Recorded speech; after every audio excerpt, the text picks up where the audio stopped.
Salut, c'est Thomas Rozek. Vous connaissez sans doute le concept journalistique du marronnier. Ces sujets qui immanquablement reviennent tous les ans, à la même période, alimenter nos journaux, nos radios, nos télés. C'est un classique inusable de ce beau métier, et parmi les thèmes qui, comme par magie, refleurissent à chaque début d'année, il y a l'incontournable chiffre de la délinquance. Impossible d'y couper, on nous sortira inévitablement ces statistiques censées refléter l'état de la sécurité du pays. Des chiffres sur lesquels le corps politique s'écharpera à coup sûr à grands coups d'accusations de mensonges, de dissimulation ou de manipulation. Une chose est certaine, ce concept d'une délinquance qu'on pourrait chiffrer, mesurer, analyser au pourcentage près, il est devenu tellement familier qu'on prend rarement le temps de l'interroger. C'est quoi au juste la délinquance ? Est-ce qu'on est réellement capable de la quantifier ? Est-ce qu'on n'a pas un peu trop tendance à la confondre ou à la mélanger avec le sentiment d'insécurité, un autre grand classique du discours public ? Ce sera notre épisode du jour. Bienvenue dans Programme B.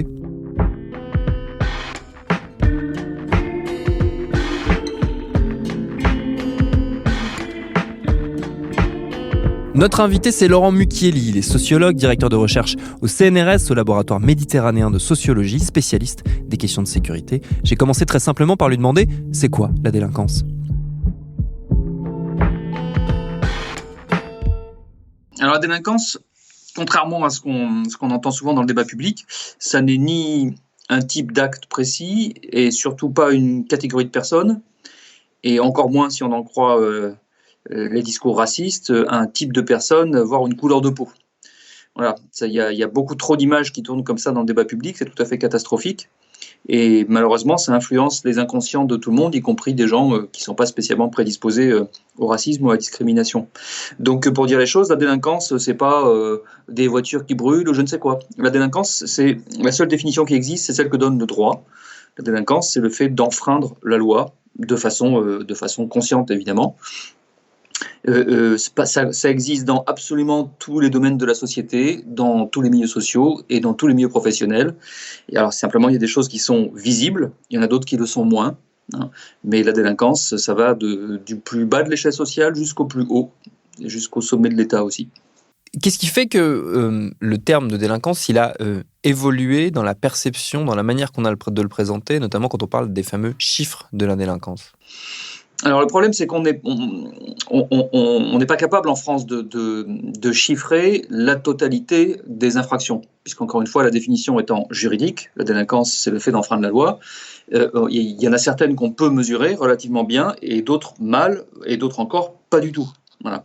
Donc je vais vous donner des exemples concrets. Il y a fondamentalement deux sources qui permettent d'essayer de quantifier, donc de produire des statistiques sur des actes délinquants.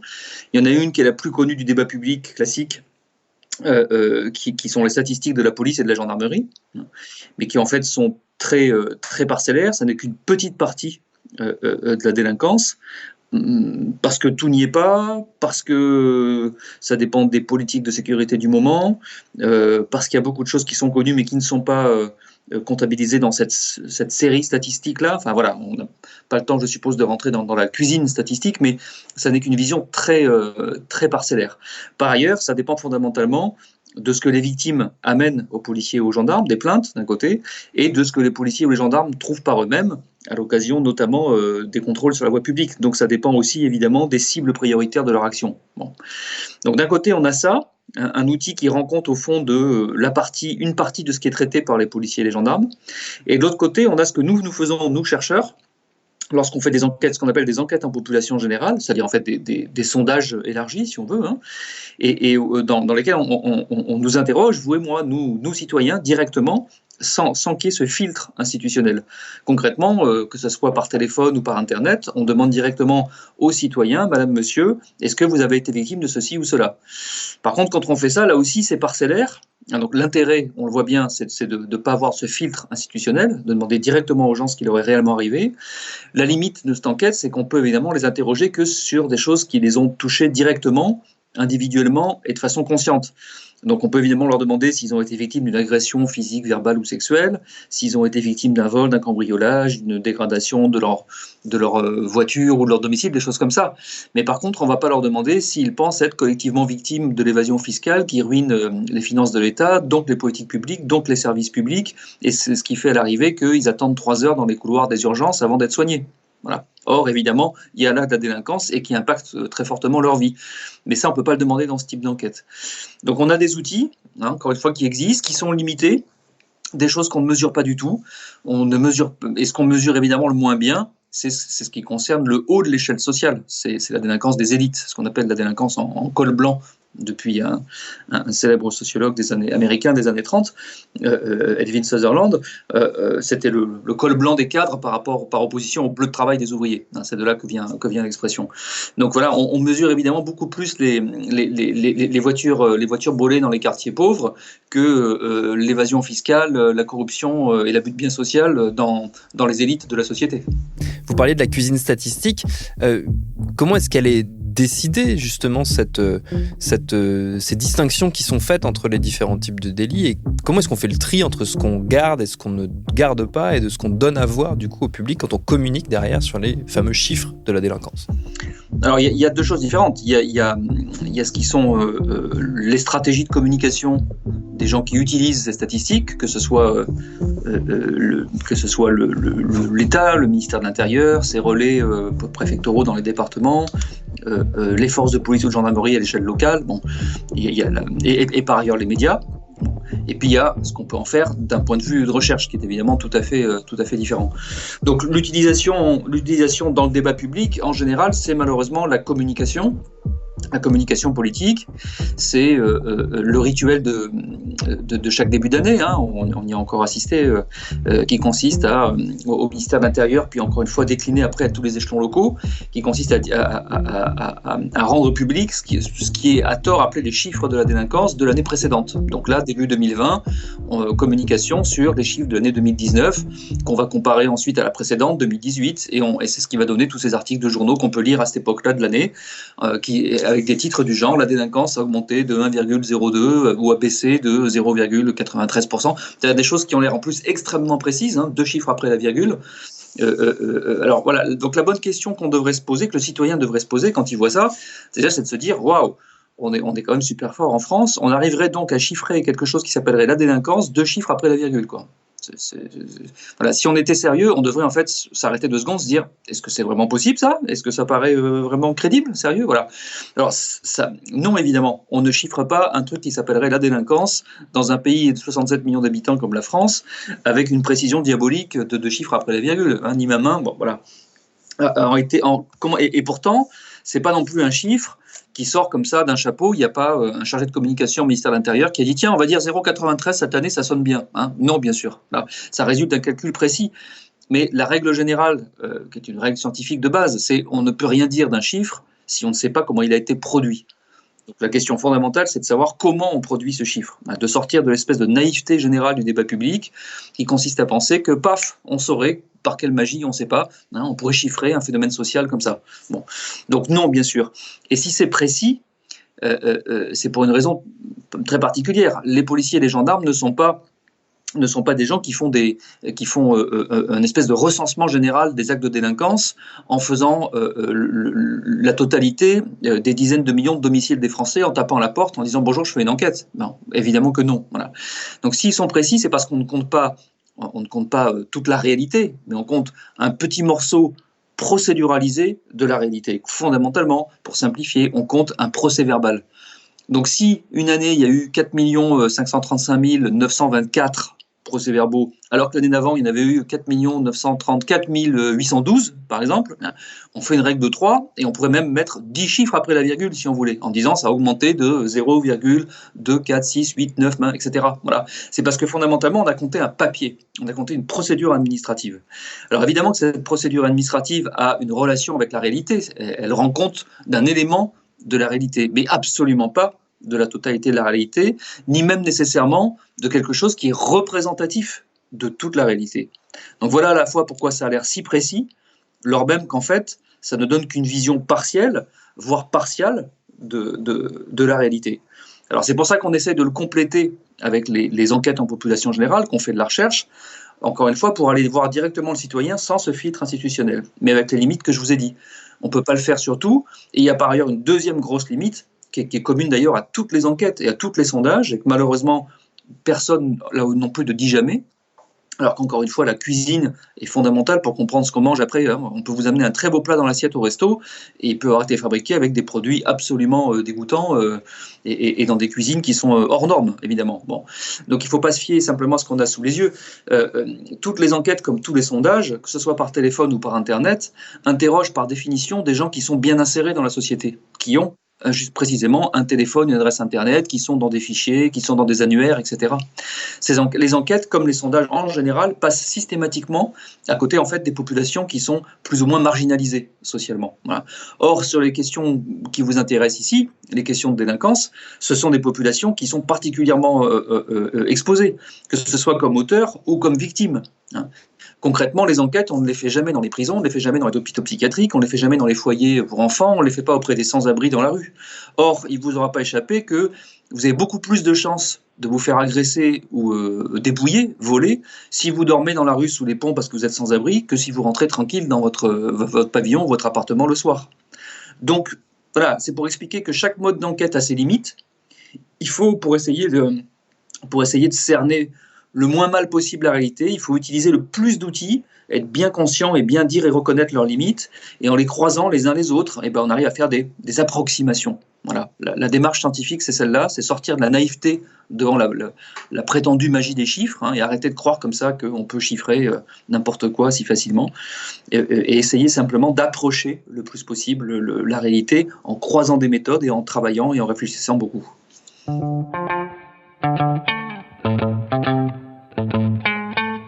Depuis quand est-ce qu'on utilise, est-ce qu'on a recours dans le discours public et dans les médias notamment à cet indicateur que serait le chiffre de l'indélinquance, les chiffres de l'indélinquance? Depuis quand est-ce que ça existe dans le débat public? Est-ce que c'est très ancien? Est-ce que c'est récent? Alors, la première statistique, la plus ancienne, c'est la statistique de justice, en fait, qui remonte, en fait, aux années, à la fin des années 1820. Vous voyez, c'est très vieux, ça a 200 ans. C'est ce qu'on appelait à l'époque le compte général de l'administration de la justice criminelle. Donc concrètement, c'est la justice, les tribunaux, qui comptaient le nombre de personnes qui étaient accusées et condamnées pour tel ou tel délit. C'est ce qui a existé de manière unique pendant très longtemps, et c'est logique, puisque par ailleurs, en gros jusqu'aux années 60, il n'y avait pas d'unification. Les forces de police, de gendarmerie, les polices municipales étaient extrêmement diverses. Et c'était impossible de centraliser, de réunir tout ça, d'harmoniser tout ça. Voilà. Alors la situation a évolué pour deux raisons. La première, c'est que l'outil technique, chiffres de la police et de la gendarmerie unifiés et rassemblés ensemble ont été disponibles après la Deuxième Guerre mondiale et rendus publics à partir du début des années 1970. Et par ailleurs, les années 70, ça correspond aussi à une évolution du débat public. C'est le moment, en gros, où, du côté droit de l'échiquier politique, on s'est emparé fondamentalement des questions de sécurité, comme par ailleurs des questions d'immigration, pour faire de la politique. Et on a remis au centre du débat public ces questions-là. Ce qui n'était pas le cas dans les années 50 ou 60, même s'il il y a toujours eu quelques épisodes d'alerte sur les jeunes, les bandes de jeunes, ça c'est un grand classique, hein, les blousons noirs au début des années 60, voilà.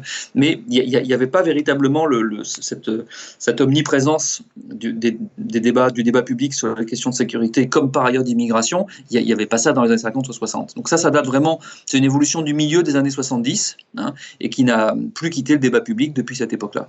Ce qui m'interroge, moi, c'est dans quelle mesure cet indicateur, on l'a dit, approximatif de la délinquance, c'est à mettre en regard avec un autre indicateur qu'on nous ressort souvent, surtout en période électorale, qui est celui de l'insécurité, du sentiment d'insécurité. Même si ça paraît toujours très étrange de se dire qu'on puisse mesurer un sentiment, mais j'ai l'impression que l'un ne va plus sans l'autre. Alors, dans le débat public, il y a... parmi les erreurs majeures qui sont faites régulièrement, volontairement ou involontairement, il y a celle qui consiste effectivement à confondre sécurité et sentiment d'insécurité, ou alors à les assimiler, c'est-à-dire à dire au fond que c'est les deux revers de la même médaille. Il y aurait d'une part des phénomènes d'insécurité réels, d'autre part un sentiment d'insécurité, et l'une expliquerait l'autre. Bon, voilà. Donc ça, c'est une autre de ces naïvetés, hein, qui traversent le débat public. Nous faisons des enquêtes, comme celle que j'évoquais tout à l'heure, hein, l'enquête de victimation. En fait, nos enquêtes s'appellent enquête sur la victimation et le sentiment d'insécurité. C'est-à-dire que dans une même enquête, nous posons aux gens à la fois des questions sur ce qui leur est réellement arrivé, et par ailleurs des questions sur leur représentation, leur peur, etc. Donc leur sentiment d'insécurité. Ce sont les mêmes personnes dans la même enquête, ce qui permet de tester cette hypothèse, que ce seraient les deux revers d'une seule et même médaille. Voilà. Et la réponse est que c'est faux. La réponse est que c'est faux, c'est-à-dire que ce qui nous est, je dis nous personnes qui répondons, nous citoyens, hein, ce qui nous est réellement arrivé dans la vie n'est pas l'explication première de par ailleurs le fait que nous ayons ou pas des peurs. Voilà. Je vous donne quelques exemples très concrets pour expliquer ça et que tout le monde comprendra bien. Quand on regarde en termes d'âge, hein, les personnes qui sont le plus exposées au risque d'être agressées ou volées, etc., sont les jeunes. Parce qu'ils sortent beaucoup plus le soir, dans des endroits où on est alcoolisé, dans des phénomènes de foule, etc., où il y a beaucoup plus de risques d'agression et de vol. Inversement, les personnes âgées qui passent toute leur soirée enfermées chez elles devant la télévision, et qui sortent juste le matin faire quelques courses, sont celles qui sont le moins victimes. Bon. Et pourtant, ce sont celles qui ont le plus peur. Alors que les jeunes, qui sont beaucoup plus exposés, ce sont ceux qui ont le moins peur. Voilà. Donc ça montre bien qu'encore une fois, ce ne sont pas les deux revers d'une seule et même médaille, ce sont deux phénomènes qui coexistent. Il y a des phénomènes d'insécurité réels, et il y a par ailleurs des peurs, et chacun a ses logiques propres. Voilà. Il y a donc des logiques propres à la peur, et qui sont en réalité, quand on regarde, donc je viens de citer l'âge, c'en est une, bien sûr, plus on vieillit, plus on a peur, statistiquement, hein, c'est pas le cas pour chaque personne, mais en moyenne statistique. De même que l'isolement, plus on est seul, plus on a peur. Bon. Mais en réalité, ce sont des grosses banalités si on y réfléchit bien, mais qui sont tout à fait fondamentales. Mais et ça permet surtout de comprendre, c'est ça qui est l'essentiel, que ce qu'on appelle le sentiment d'insécurité, en réalité, c'est un sentiment de fragilité, de vulnérabilité. Voilà. Si on est plus vieux, on a peur parce qu'on se sent en fait moins fort pour résister à, même si vous n'est rien arrivé du tout. De la même manière, le fait d'être seul, c'est un des fondements de la peur. Je vais rappeler là aussi une grosse banalité, mais qui est tout à fait fondamentale. Chacun peut faire l'expérience suivante. Vous partez ce soir faire un petit tour dans la forêt, ok ? Et vous y allez tout seul la nuit. Bon. Les phénomènes de peur vont être maximales. Vous allez voir les bruits qui vous alertent, les poils qui se hérissent, l'oreille attentive. Voilà. Vous refaites la même chose demain et vous y allez avec 5 ou 6 amis. Vous n'aurez pas du tout les mêmes peurs et les mêmes sensations. C'est la même forêt. La seule différence, c'est que dans un cas, vous êtes seul, dans l'autre, vous êtes plusieurs, et ça change totalement votre perception. Voilà. Donc ça, c'est très important à comprendre. Ce sont deux choses différentes. Alors bien sûr, si vous avez une partie des personnes qui ont été réellement victimes d'un vol, d'un cambriolage, d'une agression, peuvent d'autant plus en retirer de la peur par la suite. Mais ça n'est absolument pas l'explication principale, d'autant que, évidemment, j'aurais peut-être dû commencer par là, la plupart des citoyens que nous interrogeons ne déclarent pas avoir été victimes de quoi que ce soit. Il ne faut pas non plus fantasmer l'idée que tout le monde est menacé en permanence à tous les coins de rue, c'est juste faux, ça. Enfin, c'est une rhétorique politique utilisée par certains pour faire de la politique politicienne, mais c'est juste faux dans la réalité, évidemment. Si on en revient au thème principal de notre discussion, est-ce que finalement, ne serait-ce que ce simple terme de délinquance, par son imprécision, il ne brouille pas plus qu'autre chose le débat public? Vous avez totalement raison. Et ça fait très très longtemps que mes collègues et moi avons écrit ça. Je le disais déjà au tout début de ma carrière, on est en 2020, je suis entré au CNRS en 1997, donc il y a 23 ans. Et déjà, avec mes collègues de l'époque plus âgés, dont j'ai appris la plupart des choses que je sais, déjà on disait mais c'est une catastrophe cette idée consistant à penser qu'il y aurait un truc qui s'appelle la délinquance et qu'on va en plus le mesurer. C'est une blague. J'en donne tout de suite quelques exemples très concrets.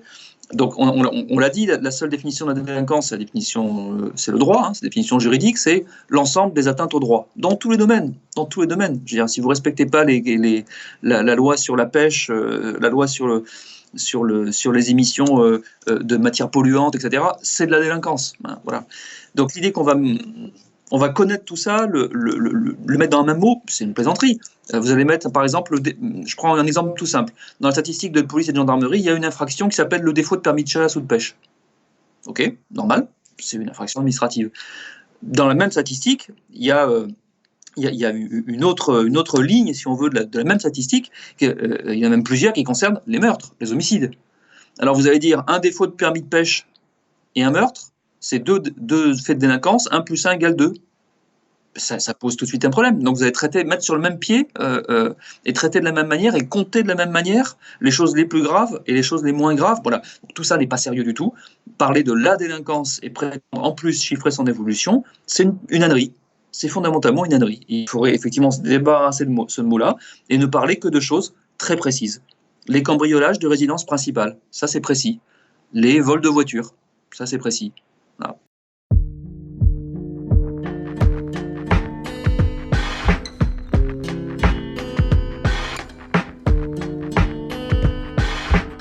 L'époque est-elle propice à la précision ? Ça, c'est un autre débat, ça fait très question du bac de philo d'ailleurs, mais c'est une vraie interrogation. On n'a qu'à la garder pour un prochain épisode. Merci à Laurent Mucchielli pour ses réponses. Programme B, c'est un podcast de Binge Audio préparé par Lorraine Bess, réalisé par Vincent Hiver. Abonnez-vous sur votre appli de podcast préféré pour ne manquer aucun de nos épisodes, Facebook et Twitter pour nous parler, et à demain pour un nouvel épisode.